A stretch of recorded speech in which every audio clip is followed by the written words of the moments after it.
Hello friends, ಎಲ್ಲರೂ ಹೇಗಿದ್ದೀರಾ? Welcome back to my channel. ನಾವು ಇವತ್ತು ಮೈಸೂರು ಹೋಗ್ತಾ ಇದ್ದೀವಿ. ನಾನು, ನನ್ನ ಮಗ, ನನ್ನ ಹಸ್ಬೆಂಡ್, 3 ಜನ.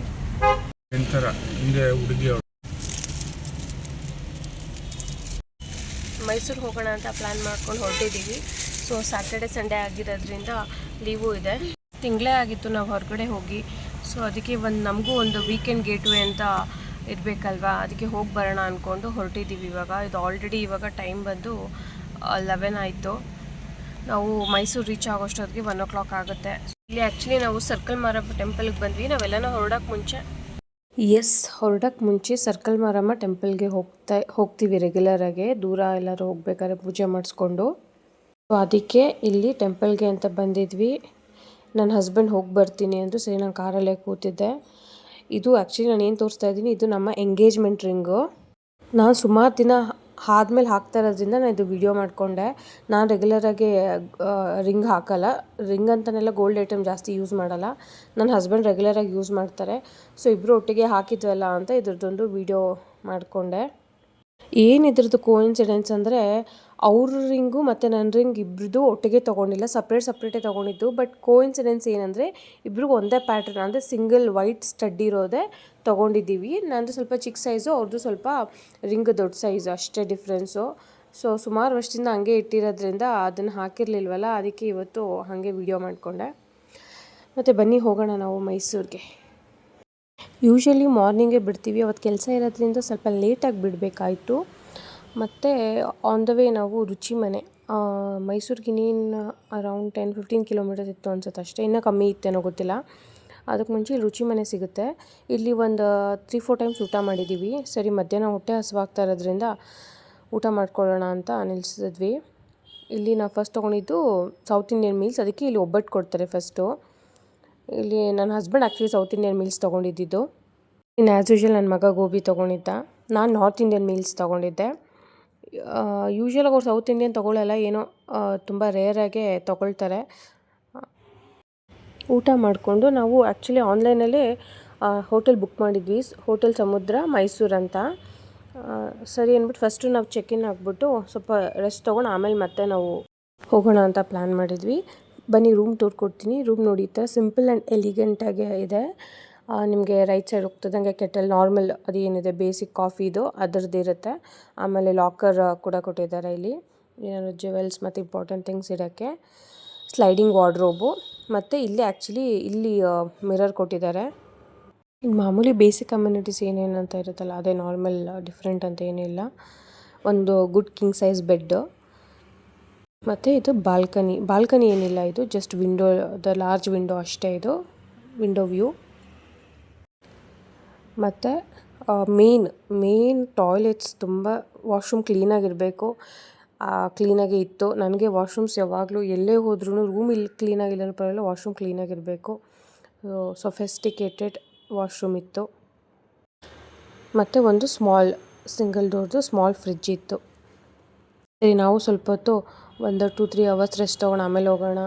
ಬಿಕಾಸ್ ಎವ್ರಿ ಟೈಮ್ ಮೈಸೂರಿಗೆ ಬಂದಾಗ ರೆಸ್ಟ್ ಇಲ್ದಂಗೆ ಅಲ್ಲೋಗೋಣ ಇಲ್ಲೋಗೋಣ ಅಂತಲೇ ತಿರ್ತೀವಿ. ಬಟ್ ಈ ಸಲ ಜಸ್ಟ್ ಒಂದು ರಿಲ್ಯಾಕ್ಸೇಷನ್ನು ಆ ಮೂಡಲ್ಲೇ ಬಂದಿದ್ದು. ಜಸ್ಟ್ ಎಕ್ಸಿಬಿಷನ್, ಅದು ನನ್ನ ಮಗ ರೆಗ್ಯುಲರಾಗೆ ಎವ್ರಿ ಇಯರ್ ಪ್ಲ್ಯಾನ್ ಮಾಡ್ತೀವಿ, ಕ್ಯಾನ್ಸಲ್ ಆಗ್ತಾಯಿತ್ತು. ಒಂದು ಸಲ ಮೈಸೂರಿಗೆ ಹೋದ್ವಿ, ಫುಲ್ಲು ಮಳೆ ಬರ್ತಾಯಿತ್ತು ಅಂದ್ಕೊಂಡು ವಾಪಸ್ ಬಂದ್ವಿ. ಸೊ ಇದೇ ಥರ ಆಗ್ತಾಯಿತ್ತು. ಸೊ ಈ ವರ್ಷ ಫುಲ್ಲು ಪ್ಲ್ಯಾನ್ ಮಾಡಿಕೊಂಡು ಅಂದರೆ ದಸರಾ ಹಬ್ಬ ಎಲ್ಲ ಮುಗಿಸ್ಕೊಂಡು ಕ್ರೌಡ್ ಕಮ್ಮಿ ಆದಮೇಲೆ ಹೋಗೋಣ ಅಂತ ಪ್ಲ್ಯಾನ್ ಮಾಡಿಕೊಂಡು ಹೊರಟಿದ್ದು. ಸೊ ಕರೆಕ್ಟಾಗಿ ನಾವು ಪ್ಲ್ಯಾನ್ ಪ್ರಕಾರನೇ ಹೋಗಿರೋದ್ರಿಂದ ನಮಗೇನೂ ಪ್ರಾಬ್ಲಮ್ ಆಗಿಲ್ಲ. ಮತ್ತು ರೂಮಲ್ಲಿ ಸ್ವಲ್ಪ ಟೈಮ್ ಸ್ಪೆಂಡ್ ಮಾಡೋಕ್ಕೂ ಸಿಕ್ತು. ನೋಡಿ, ತಂದೆ ಮಗ ರೆಸ್ಟ್ ತೊಗೊಳೋದು ಬಿಟ್ಟು ಆಟ ಆಡ್ಕೊಂಡು ಕೂತಿದ್ರು. ಇನ್ನೂ ಹೊರಗಡೆ ಕರ್ಕೊಂಬಂದು ತುಂಬ ತಿಂಗಳೇ ಆಗಿತ್ತು. ರೆಗ್ಯುಲರಾಗಿ ಹೋಗ್ತಾಯಿದ್ವಿ. ಅದೇ ಮನೇಲಿ ನಾನು ಹೇಳಿದ್ನಲ್ಲ, ಹುಷಾರಿಲ್ಲದೆ ಇರೋ ಕಾರಣ ಅವ್ರನ್ನ ಬಿಟ್ಟು ಹೋಗೋಕ್ಕಾಗಲ್ಲ ಅಂದ್ಬಿಟ್ಟು ಇವಾಗ 1 ಡೇ ಪ್ಲ್ಯಾನ್ ಮಾಡ್ಕೊಂಡು ಬಂದಿದ್ದು. ಸೊ ರೂಮಲ್ಲೆಲ್ಲ ರೆಸ್ಟ್ ತೊಗೊಂಡಾದ್ಮೇಲೆ ನಾವು ಸಂಜೆ ಒಂದು 5:30 ಅಷ್ಟರಲ್ಲಿ ರೆಡಿ ಆಗಿಬಿಟ್ಟು ಎಕ್ಸಿಬಿಷನ್ ಕಡೆ ಹೊರಟ್ವಿ. ನಾವು ದಸರಾ ಆದಮೇಲೆ ಬಂದಿರೋದ್ರಿಂದ ಈ ಲೈಟಿಂಗ್ಸ್ ಏನೂ ಕಾಣಲ್ಲ ನಿಮಗೆ. ಎಕ್ಸಾಕ್ಟ್ಲಿ ನಾವು ದೀಪಾವಳಿ ಹಬ್ಬ 2 ಡೇಸ್ ಇತ್ತು ಅನಿಸುತ್ತೆ, ಆವಾಗ ಬಂದಿದ್ದು ನಾವು. ಆದರೂ ಸಿಕ್ಕಾಪಟ್ಟೆ ಕ್ರೌಡ್ ಇತ್ತು. ನಾವು ಇಷ್ಟು ಕ್ರೌಡ್ ಎಕ್ಸ್ಪೆಕ್ಟ್ ಮಾಡಿರಲಿಲ್ಲ. ನೋಡಿ, ನಾವು ಹೋದಾಗ ಇಷ್ಟಿತ್ತು ಕಾರು, ಕಮ್ಮಿನೇ ಇತ್ತು ಅಂತ ಅಂದ್ಕೊಂಡ್ವಿ. ಬರಬೇಕಾದ್ರೆ ಜಾಸ್ತಿ ಆಗಿಬಿಟ್ಟಿತ್ತು. ಮತ್ತು ಇಲ್ಲೊಂದು ಏನು ಪ್ರಾಬ್ಲಮ್ ಆಯಿತು ಅಂದರೆ ನೋಡಿ, ಇಲ್ಲಿ ಸ್ಟಾರ್ಟಿಂಗಲ್ಲಿ ಇದೇ ಎಂಟ್ರೆನ್ಸ್ ಇರೋದು. ಬಟ್ ಅವತ್ತು ನಾವು ಹೋಗಿದ್ದ ಟೈಮಿಂಗ್ಸಲ್ಲಿ ಇಲ್ಲಿ ನಮ್ಗೆ ಯಾರೂ ಹೇಳ್ತಾ ಇರಲಿಲ್ಲ ಇಲ್ಲಿಂದ ಎಂಟ್ರಿ ಇದೆ ಅಂತ. ಬಿಕಾಸ್ ಅಲ್ಲಿ ಚೀಫ್ ಮಿನಿಸ್ಟರ್ ಬರ್ತಾರೆ ಅನ್ನೋ ಕಾರಣಕ್ಕೆ ಅಲ್ಲಿ ಕ್ಲೋಸ್ ಮಾಡಿದ್ರಂತೆ ಫುಲ್ಲು ಪಬ್ಲಿಕ್ನ. ಸೊ ಇನ್ನೊಂದು ಗೇಟ್ ಯಾವುದೋ ಇತ್ತು, ಅಲ್ಲಿಂದ ಬಿಡ್ತಾಯಿದ್ರು. ಅಲ್ಲೇ ಸ್ಟಾರ್ಟಿಂಗಲ್ಲಿ ಯಾರನ್ನ ಹೇಳೋಕ್ಕಿದ್ದಿದ್ರೆ ಚೆನ್ನಾಗಿರ್ತಾಯಿತ್ತು. ಸಿಕ್ಕಾಪಟ್ಟೆ ಅಲ್ಲಂತೂ ಒಂದು ಹಾಫ್ ಆನ್ ಅವರ್ ಕನ್ಫ್ಯೂಷನು ಆಗೋಯ್ತು ಪಾಪ ಎಲ್ರಿಗೂ. ಪಾಪ ತುಂಬ ದೂರದಿಂದೆಲ್ಲ ಬಂದಿರ್ತಾರೆ. ಈ ಥರದ್ದು ಏನಾನ ಇದ್ದಾಗ ಅವರು ಸ್ಟಾರ್ಟಿಂಗಲ್ಲೇ ಪಾರ್ಕಿಂಗಲ್ಲಿ ಹೇಳೋ ಥರ ಏನಾನ ವ್ಯವಸ್ಥೆ ಮಾಡಬೇಕು. ಬಟ್ ಅಲ್ಲಿ ಯಾರಿಗೂ ಇಂಟ್ರೆಸ್ಟ್ ಇಲ್ಲ, ಯಾರೂ ಇನಿಷಿಯೇಟಿವ್ ತೊಗೊಳ್ಳಲ್ಲ. ಜಸ್ಟ್ CM ಬರ್ತಾರ, ಅವ್ರದ್ದು ಮಾತ್ರ ಏನಿದೆಯೋ ಅದು ನೋಡ್ತಾರೆ, ಪಬ್ಲಿಕ್ನ ಯಾರೂ ಕೇಳಲ್ಲ. ನಮ್ಮ ಪಬ್ಲಿಕ್ಕು ಹಾಗೆ ಇದ್ದಾರೆ ಬಿಡಿ, ಅವ್ರು ಏನು ಹೇಳ್ತಾರೋ ಅದನ್ನು ಫಾಲೋ ಮಾಡ್ತಾರೆ. ಕ್ವೆಶ್ಚನ್ ಮಾಡೋಕ್ಕೆ ಯಾರ ಕೈಲೂ ಆಗೋಲ್ಲ. ನಾನು ಅಲ್ಲಿ ಕ್ವೆಶ್ಚನ್ ಮಾಡ್ತಾಯಿದ್ದೆ. ಸರಿ, ನನ್ನ ಹಸ್ಬೆಂಡ್ ಬೇಡ ಬಾ ಅಂದ್ಬಿಟ್ಟು ಕರ್ಕೊಂಡ್ರು. ಫಾರ್ ದ ಫಸ್ಟ್ ಟೈಮ್ ಅವ್ರು ರೈಸ್ ಆಗಬೇಕು, ಅವ್ರು ರೈಸ್ ಆಗೋದು ಬಿಟ್ಟು ನಾನು ಅಲ್ಲಿ ಮಾತಾಡ್ತಾಯಿದ್ದೆ. ಅವರು ಬಾ, ನಮ್ಮ ಟೈಮ್ ಯಾಕೆ ವೇಸ್ಟ್ ಮಾಡಬೇಕು ಅವ್ರ ಹತ್ರ ಅಂತ ಕರ್ಕೊಂಡು ಬಂದರು. ಸೊ ನಾರ್ಮಲ್ ಎಲ್ಲ ನೋಡಿ, ಈ ಥರ ಎಲ್ಲ ಸ್ಟಾಲ್ಸು ಇರುತ್ತೆ ಇಲ್ಲಿ ರಿಲೇಟೆಡ್. ಸರಿ ಪಾಪ ನನ್ನ ಮಗ ಮಧ್ಯಾಹ್ನ ಊಟ ಮಾಡಿದ್ದಷ್ಟೇ, ಮತ್ತು ಸ್ನ್ಯಾಕ್ಸ್ ಏನೂ ಕೊಟ್ಟಿರಲಿಲ್ಲ. ರಾತ್ರಿ ಊಟ ಮಾಡಿಸೋಣ ಅಂದ್ಕೊಂಡು ಅವ್ನು ಹಠ ಮಾಡ್ತಾಯಿದ್ದ ಅಂದ್ಬಿಟ್ಟು ಒಂದು ಗೋಬಿ ತೊಗೊಂಡು ಅಲ್ಲೇ ತಿನ್ನಿಸ್ದೆ ಅವನಿಗೆ. ಆಮೇಲೆ ನಾವು ಗೇಮ್ಸ್ ಹತ್ರ ಬಂದ್ವಿ. ಮೇನ್ ಆ್ಯಕ್ಚುಲಿ ಬಂದಿದ್ದೆ ಗೇಮ್ಸ್ ಹತ್ರ. ಬಿಕಾಸ್ ಅವ್ನಿಗೆ ಆಟ ಆಡಿಸ್ಬೇಕು ಅಂತಲೇ ಪ್ಲ್ಯಾನ್ ಮಾಡ್ಕೊಂಡು ನಾವು ಬ್ಯಾಂಗ್ಳೂರಿಂದ ಬಂದಿದ್ದು. ಯೂಶ್ವಲಾಗಿ ಈ ಥರ ಫೇರು ಬ್ಯಾಂಗ್ಳೂರಲ್ಲೂ ಇರುತ್ತೆ, ಕರ್ಕೊಂಡು ಹೋಗ್ತಾ ಇರ್ತೀವಿ ಎಲ್ಲಿದ್ರೂ. ಬಟ್ ಮೈಸೂರಿಗೆ ಬರೋದು ಸಮಥಿಂಗ್ ಹಿಟ್ಸ್ ಡಿಫ್ರೆಂಟ್ ಫೀಲಿಂಗ್ ಅಂತಲೇ ಹೇಳ್ಬೋದು. ಸೊ ನಮ್ಮ ಮನೆಯವ್ರಿಗೆ ಆವತ್ತಿಂದನೂ ಇತ್ತು ಅವನ್ನ ಕರ್ಕೊಂಡು ಹೋಗಬೇಕು ಅಂತ. ಸರಿ, ದಸರಾ ಟೈಮಲ್ಲಂತೂ ನಮ್ಮ ಮನೆಯವರು ಮೈಸೂರಿಗೆ ಅಂತಲ್ಲ, ಇಡೀ ಇಂಡಿಯಾದಲ್ಲಿ ಎಲ್ಲೂ ಕರ್ಕೊಂಡು ಹೋಗಲ್ಲ ಅವರು. ದಸರಾ ಮುಗಿದ್ಮೇಲೆ ಹೋಗೋಣ, ಬಿಕಾಸ್ ಸಿಕ್ಕಾಪಟ್ಟೆ ರಶ್ ಇರ್ತಾರೆ, ಫುಡ್ಡಿಗೆ ಪ್ರಾಬ್ಲಮ್ಮು, ರೂಮ್ಸಿಗೆ ಪ್ರಾಬ್ಲಮ್ಮು, ಸೊ ಟ್ರಾಫಿಕ್ಕು ಇದೆಲ್ಲನೂ ಕನ್ಸಿಡರ್ ಮಾಡಿ ನಾವು ರಜೆ ಹಾಕ್ಸಿದ್ರು ಪರವಾಗಿಲ್ಲ ಸ್ಕೂಲ್ಗೆ ಅಂದ್ಬಿಟ್ಟು ನಾವು ಮುಗಿಸ್ಕೊಂಡೇ ಹೋಗೋದು ದಸರಾನ. ಎವ್ರಿ ಇಯರ್ ಎಲ್ಲಾದರೂ ಒಂದು ಕಡೆ ಹೋಗ್ತೀವಿ ದಸರಾ ಆದಮೇಲೆ. ಸೊ ಈ ಸಲ ಆ್ಯಕ್ಚುಲಿ ಹೋಗಬೇಕಿತ್ತು, ಕ್ಯಾನ್ಸಲ್ ಆಯಿತು ಪ್ಲ್ಯಾನು. ಸೊ ಅಟ್ಲೀಸ್ಟ್ ಮೈಸೂರಿಗಾದ್ರೂ ಹೋಗಿ ಬರೋಣ ಅಂದ್ಕೊಂಡು ಅಂತ ಬಂದ್ವಿ ನಾವು. ಇಲ್ಲಿ ಮಾಮೂಲಿ ಈ ಥರ ಸಣ್ಣ ಪುಟ್ಟ ಟಾಯ್ಸು, ಈ ಥರ ಎಲ್ಲ ಎಷ್ಟೊಂದು ತೊಗೊಳಕ್ಕೆ ಥಿಂಗ್ಸ್ ಇರುತ್ತೆ. ಬಟ್ ಈ ಸಲ ನಾವೇನೂ ತೊಗೊಳ್ಲಿಲ್ಲ. ರೆಗ್ಯುಲರಾಗಿ ತೊಗೊತಾ ಇರ್ತೀವಿ ಇಲ್ಲಿ ಬಂದಾಗೆಲ್ಲ. ಬಟ್ ಈ ಸಲ ಏನು ಇಂಟ್ರೆಸ್ಟ್ ಇಲ್ಲ, ಜಸ್ಟ್ ಗೇಮ್ಸ್ ಕಡೆ ಕಾನ್ಸಂಟ್ರೇಟ್ ಮಾಡೋಣ, ಇವನಿಗೆಲ್ಲ ಗೇಮ್ಸು ಆಡಿಸೋಣ ಅಂದ್ಕೊಂಡು ಪ್ಲ್ಯಾನ್ ಮಾಡ್ಕೊಂಡು ಬಂದಿದ್ದು. ಇವನು ಯೂಶ್ವಲಾಗಿ ಒಬ್ಬನೇ ಹೋಗ್ತಾನೆ ಎಲ್ಲ ಗೇಮ್ಗೂ, ಇವ್ನಿಗೇನು ಭಯ ಇಲ್ಲ. ಬಟ್ ನಮಗೆ ಭಯ ಇರುತ್ತಲ್ಲ, ಅದೊಂದು ಇರುತ್ತಲ್ಲ ಫೀಲಿಂಗು, ಏನಾನ ಅದು ಗೇಮ್ದು ಏನಾನ ಪ್ರಾಬ್ಲಮ್ ಆಗಿಬಿಟ್ರೆ, ಮಗುಗೆ ಏಟಾದರೆ ಅಂತ. ಸೊ ಆ ಒಂದು ಇದ್ರ ಮೇಲೆ ನಾನು ಇವನಿಗೆ ಎಲ್ಲ ಗೇಮ್ಗೂ ಹೋಗ್ತೀನಿ. ನನ್ನ ಹಸ್ಬೆಂಡ್ ಅಷ್ಟು ಹೋಗಲ್ಲ, ಅವ್ರಿಗೆ ಇಂಟ್ರೆಸ್ಟ್ ಇಲ್ಲ, ತುಂಬ ರೇರು, ಒಂದೋ ಎರಡೋ ಅದಕ್ಕನ ಹೋಗ್ತಾರಷ್ಟೇ. ಸೊ ಇದೆಲ್ಲ ಗೇಮ್ಸ್ಗೂ ನಾನೇ ಅವನಿಗೆ ಜೊತೆ ಹೋಗಿದ್ದು. ಇನ್ನೊಂದು ಫ್ರೀ ಇದ್ದಾಗ ಒರೈನ್ ಮಾಲಲ್ಲಿ ಅಥವಾ ಲೂಲು ಮಾಲಲ್ಲಿ ಈ ಥರ ಸಣ್ಣ ಪುಟ್ಟ ಗೇಮ್ಸಿಗೆ ಕರ್ಕೊಂಡು ಹೋಗ್ತೀವಿ. ಬಟ್ ಈ ಥರ ಜನದ ಮಧ್ಯೆ ಹೋಗೋಕ್ಕೆ ನನಗೆ ತುಂಬ ಇಷ್ಟ.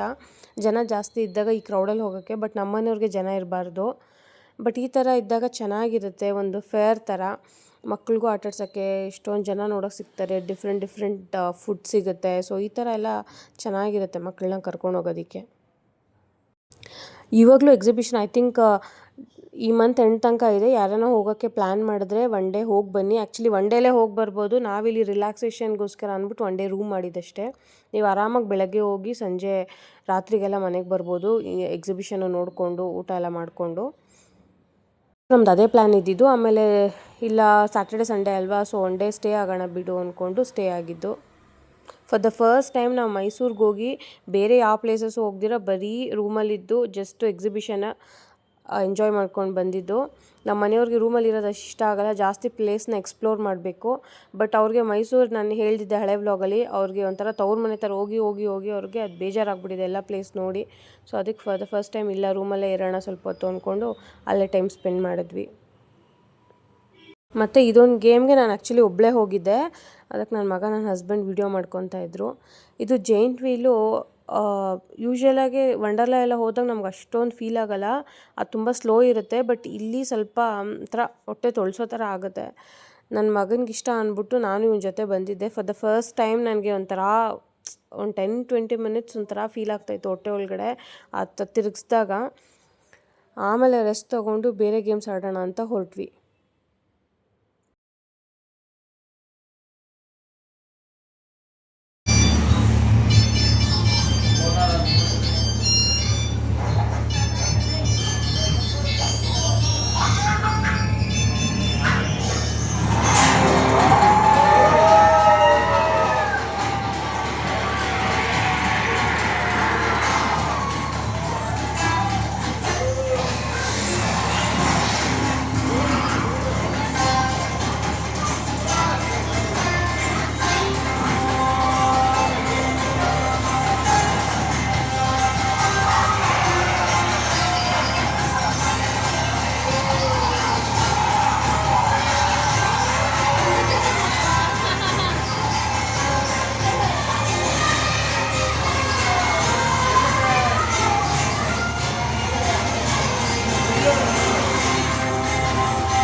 ಮಕ್ಕಳಿಗೆಲ್ಲ ತುಂಬ ಇನೋವೇಟಿವ್ ಆಗಿ ಗೇಮ್ಸ್ ಇಟ್ಟಿದ್ರು.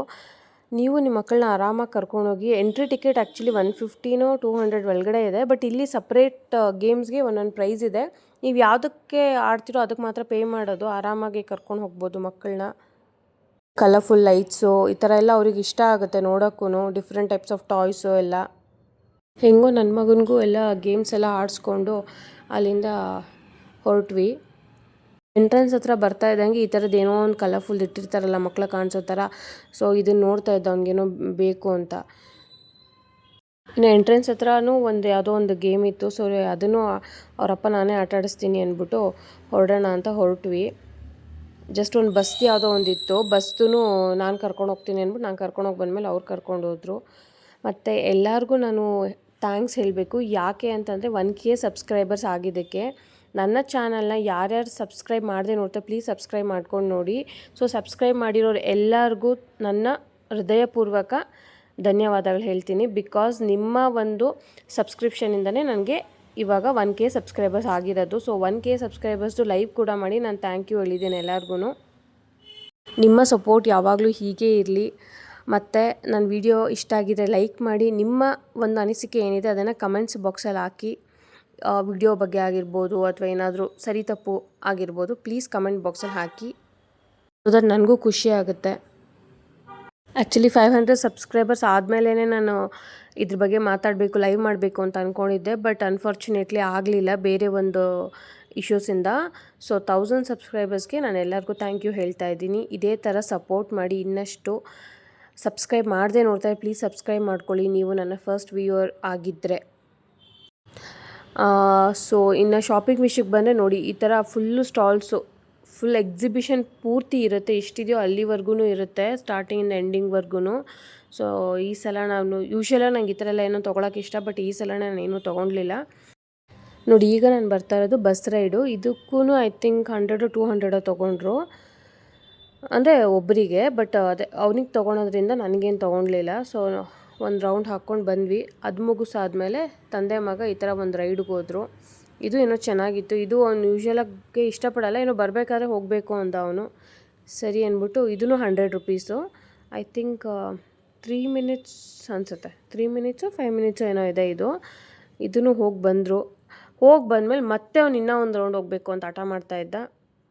ಸರಿ ಅಂದ್ಬಿಟ್ಟು ಇನ್ನೂ ಒಂದು ರೌಂಡ್ ಹೋಗ್ಬಿಟ್ಟು ಹೊರಗಡೆ ಬಂದು ಫೈನಲಿ ಹೊರಗಡೆ ಬರೋಷ್ಟರಲ್ಲಿ 9 ಗಂಟೆ ಆಗಿತ್ತು. ಅವರು ಸರಿ ನಾನು ಹೋಗಿರ್ತೀನಿ, ನಿಂಗೆ ಏನಾರ ಬೇಕಾದ್ರೆ ತೊಗೊಂಡು ಬಾ ಅಂತ ಹೋದರು. ಬಟ್ ನನಗಿಲ್ಲೇನು ಅಂತ ಇಷ್ಟ ಆಗಲಿಲ್ಲ. ಸುಮ್ಮನೆ ನೋಡಿಕೊಂಡು ನಾನು ಹೊರಗಡೆ ಹೊರಟೆ. ಹೊರಗಡೆ ಹೋದ್ಮೇಲೆ ಕೇಳಬೇಕಾ, ಇವನ ಕಣ್ಣಿಗೆ ಬಿತ್ತು ಕಾರು. ಮನೇಲಿದ್ರೂ ಅವನಿಗೆ ಹೊರಗಡೆ ಹೋದಾಗ ಒಂದು ರೌಂಡ್ ಹೋಗಲೇಬೇಕು. ಅವನಿಗೆ ಫಸ್ಟ್ ಇಯರ್ ಬರ್ಡೇ ಆದಮೇಲೆ ಅವರಪ್ಪ ಈ ಥರ ತೊಗೊಂಬಂದು ಕೊಟ್ಟಿದ್ದಾರೆ. ಬಟ್ ಸ್ಟಿಲ್ ಅವ್ನು ಹೊರಗಡೆ ಈ ಥರ ಮಾಲ್ಸ್ಗೆ ಹೋದಾಗ ಈ ಥರ ಎಲ್ಲ ಹೋದಾಗ ಅವನಿಂದು ಈ ಥರ ಆಟ ಆಡಬೇಕು, ಅವ್ನಿಗೆ ಇಷ್ಟ ಸಕ್ಕತ್ತಿದು. ಸರಿ ಇದಕ್ಕೂ 100 ರೂಪೀಸ್ ಚಾರ್ಜ್ ಮಾಡಿದ್ರು. 3 ರೌಂಡ್ಸ್ ಅಷ್ಟೇ. ಈ ಥರ ಅಂತೂ ಹೊರಗಡೆ ಇಟ್ಬಿಡ್ತಾರ ಮಕ್ಳು ಕಾಣಿಸಂಗೆ. ಆರಾಮಾಗಿ ಬಿಸ್ನೆಸ್ ಮಾಡ್ಬೋದು. ಇದೊಂದು 10,000 to 15,000 ಇನ್ವೆಸ್ಟ್ ಮಾಡೋದು ಕಾರ್ಗೆ. 100 ರೂಪೀಸ್ ಒಂದೊಂದು ಮಕ್ಕಳಿಗೆ 3 ರೌಂಡ್ ಅಂದರೆ ಎಷ್ಟಾಗುತ್ತೆ. ಸೊ ಅದು ಮುಗಿಸ್ಕೊಂಡು ನೋಡಿ ಪಾರ್ಕಿಂಗ್ ಹತ್ರ ಬಂದು. ಪಾರ್ಕಿಂಗ್ ಹತ್ರ ಬಂದಾಗ ನೋಡಿ ಇಷ್ಟು ಕಾರಿತ್ತು. ನಾವು ಒಂದು ತೋರಿಸ್ದಾಗ ನೋಡಿ ಇಷ್ಟು ಕಮ್ಮಿ ಇತ್ತು. ನಾನು ಹೋಗೋ ಅಷ್ಟರಲ್ಲಿ ಇಷ್ಟು ಫಿಲ್ ಆಗಿತ್ತು. ಸಿಕ್ಕಾಪಟ್ಟೆ ರಶ್ ಇತ್ತು. ಬಟ್ ಏನೂ ನಮಗೆ ಕಷ್ಟ ಅಂತ ಅನಿಸಿಲ್ಲ. ಟ್ರಾಫಿಕ್ ಆಗಿರ್ಬೋದು ಅಥವಾ ಜನ ಆಗಿರ್ಬೋದು. ಓನ್ಲಿ ಥಿಂಗ್ ಅಲ್ಲಿ ಸ್ಟಾರ್ಟಿಂಗಲ್ಲಿ ಒಂದು ಪ್ರಾಬ್ಲಮ್ ಆಯ್ತು ಅಷ್ಟೇ. ನೋಡಿ ನಮ್ಮ ಗ್ಲಾನ್ಸಾ ಬೇಬಿ ಇಲ್ಲಿ ನಿಂತಿದೆ. ಪಾರ್ಕಿಂಗ್ ನೈಟ್ ಬಂದ್ವಲ್ಲ, ಊಟ ಮಾಡಿಕೊಂಡು ಅಲ್ಲೇ ಹಾಕ್ಬಿಟ್ಟು ಬಂದ್ಬಿಟ್ವಿ. ಕೆಳಗಡೆ ಎಲ್ಲ ಫುಲ್ಲಾಗಿತ್ತು ಅಂದ್ಬಿಟ್ಟು. ಬೆಳಗ್ಗೆ ಮಾರ್ನಿಂಗ್ ವ್ಯೂ ಇದು. ಸ್ವಲ್ಪ ಮಳೆ ಬರೋ ಥರ ಇತ್ತು, ಮೋಡ ಇತ್ತು, ಚೆನ್ನಾಗಿತ್ತು, ತಣ್ಣಗಿತ್ತು, ಬ್ರೀಝಿ ವೆದರು. ಸೊ ನಾವು ಎದ್ದು ರೆಡಿಯಾಗಿ ಬ್ರೇಕ್ಫಾಸ್ಟ್ ಮಾಡೋಣ ಅಂದ್ಬಿಟ್ಟು ನಮ್ಮ ಮೈಲಾರಿ ದೋಸೆಗೆ ಹೊರಟ್ವಿ. ರೆಗ್ಯುಲರಾಗಿ ಮಾರ್ನಿಂಗ್ ಬ್ರೇಕ್ಫಾಸ್ಟ್ ಅಂದರೆ ಮೈಲಾರಿ ದೋಸೆ, ಅದು ನಮ್ಮ ಮನೆಯವ್ರ ಫೇವ್ರೆಟ್ಟು. ಅಲ್ಲೋಗಿ ನೋಡಿದ್ರೆ ಹನುಮಂತನ ಬಾಲದ ಥರ ಕ್ಯೂ ಇಷ್ಟು ಉದ್ದ ಇತ್ತು. ಸರಿ ನಮ್ಮ ಮನೆಯವ್ರಿಗೆ ವೆಯ್ಟ್ ಮಾಡೋ ಪೇಷನ್ಸ್ ಇರಲಿಲ್ಲ. ಅಲ್ಲೇ ಎದುರುಗಡೆ ಇನ್ನೊಂದು ಯಾವುದೋ ದರ್ಶಿನಿ ಥರ ಹೋಟೆಲ್ ಇತ್ತು. ಸರಿ ಅಲ್ಲೇ ಇಡ್ಲಿ ವಡೆ ಪೂರಿ ತೊಗೊಂಡು ಟಿಫನ್ ಮಾಡಿಕೊಂಡು, ಸೊ ಅಲ್ಲಿಂದ ನಾವು ಸ್ವಲ್ಪ ಯಾರನ್ನೋ ಮೀಟ್ ಮಾಡಬೇಕಾಗಿತ್ತು. ಸೊ ಅಲ್ಲಿಗೆ ಹೋಗೋ ಪ್ಲ್ಯಾನ್ ಇತ್ತು. ಇನ್ನು ಸಂಡೇ ನಾವು ಬೇರೆ ಏನೂ ಪ್ಲ್ಯಾನ್ಸ್ ಇಟ್ಕೊಂಡಿರಲಿಲ್ಲ ಎಲ್ಲೋ ಹೋಗೋದು. ಬಿಕಾಸ್ ಎಲ್ಲ ನೋಡಿರೋ ಪ್ಲೇಸಸ್ ಅಲ್ವಾ, ನಮಗೆ ಇನ್ನೇನು ನೋಡ್ತೀರಾ ಅಂದ್ಕೊಂಡು ಹೊರಟ್ವಿ ನಾವು ಟಿಫನ್ ಮಾಡಿಕೊಂಡು.